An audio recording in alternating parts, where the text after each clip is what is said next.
एक गरीब देश जो दुनिया को चौंका रहा है, पाकिस्तान दुनिया का वह अनोखा देश है जो दिखाता कुछ है और करता कुछ और। हमारे भारतीय मीडिया, जिसे आमतौर पर गोदी मीडिया कहा जाता है, पाकिस्तान को एक गरीब और असफल राष्ट्र के रूप में पेश करता है। हमें बताया जाता है कि पाकिस्तान में लोगों के पास खाने को रोटी नहीं है, अर्थव्यवस्था तबाह है और देश दिवालिया होने के कगार पर है। लेकिन दूसरी ओर संयुक्त राष्ट्र की रिपोर्टें कुछ और कहानी बयां करती हैं। उनके अनुसार पाकिस्तान में प्रति व्यक्ति भोजन की उपलब्धता भारत से बेहतर है। पाकिस्तान में लोग बेहतर खाते हैं और जीवन स्तर कई मामलों में भारत से आगे है।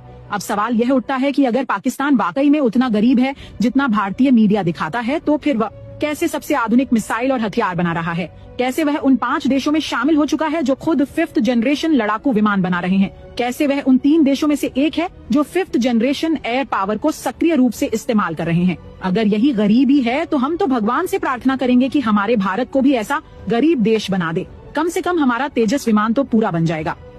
सच्चाई यह है कि पाकिस्तान ने न केवल अपनी वायुसेना को दुनिया की सबसे खतरनाक हवाई ताकतों में शामिल कर लिया है, बल्कि भारत को चारों ओर से रणनीतिक चुनौतियों में भी घेर लिया है। और हमारे देश में यहाँ 5 किलो गेहूं के लिए लोग लाइनों में खड़े रहते हैं, जबकि हमारा टैक्स का पैसा एक आउटडेटेड राफेल विमान में डूबा दिया गया, जिसका आज की 5th जनरेशन युद्ध में कोई विशेष स्थान नहीं है। दुर्भाग्यवश हमारे अपने सेवानिवृत्त जनरल जैसे कि जनरल बख्शी, जिन्होंने देश के लिए बलिदान दिए हैं, अब वही पुराना नैरेटिव फैला रहे हैं। पाकिस्तान को नीचा दिखाकर खुद को सच्चा देशभक्त साबित करना चाहते हैं। सवाल ये है, क्या उन्हें कहीं से रिश्वत मिल रही है? वरना 5th जनरेशन के युग में पुराने जमाने के विमानों की वकालत क्यों?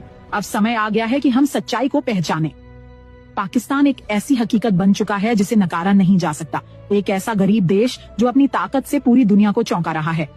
पाकिस्तान वह देश है जिसने दुश्मनों के साए में पलकर विकास किया है, जहां हर दूसरा दिन सीमाई तनाव से जुड़ा होता है, जहां हर साल आतंकवाद के खिलाफ लड़ाई लड़नी पड़ती है और जहां वैश्विक प्रतिबंध भी लगते रहे हैं। लेकिन इस सब के बावजूद वह देश आज न केवल अपनी संप्रभुता पर कायम है, बल्कि अपनी रक्षा उद्योग को भी मजबूत कर रहा है। क्या यह सब किसी गरीब देश की निशानी है? क्या एक गरीब देश खुद फिजा में दुश्मन के विमान गिरा सकता है? याद है ना 27 फरवरी 2019, जब पाकिस्तान ने न केवल भारतीय विमान मार गिराए, बल्कि एक पायलट को जीवित गिरफ्तार भी किया।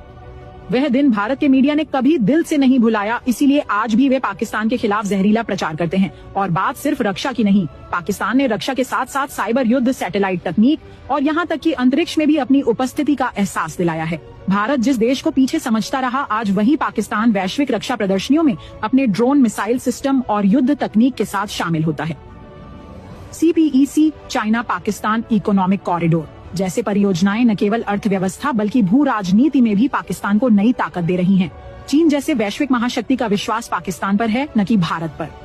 तो क्या यह सच में गरीबी है? एक तरफ हम हैं जहां एक किसान को अपनी उपज का सही मूल्य नहीं मिलता, एक छात्र को पढ़ाई के बाद नौकरी नहीं मिलती और एक सैनिक को आधुनिक हथियार नहीं मिलते। दूसरी तरफ पाकिस्तान है जो युद्ध के लिहाज से आत्मनिर्भरता की ओर बढ़ रहा है। अगर वह गरीब है तो फिर हम क्या हैं? भारतीय जनता को धोखा क्यों दिया जा रहा है? हमारा मीडिया हमें भावनात्मक फिल्में दिखाकर पाकिस्तान को दुश्मन और खुद को पीड़ित बनाकर केवल वोट बैंक हासिल करना चाहता है। हमें गरीबों की समस्याओं से हटाकर दुश्मन की ओर ध्यान केंद्रित किया जाता है, ताकि हम सवाल न करें कि हमारे अस्पतालों में दवाइयाँ क्यों नहीं है, हमारे बच्चों को शिक्षा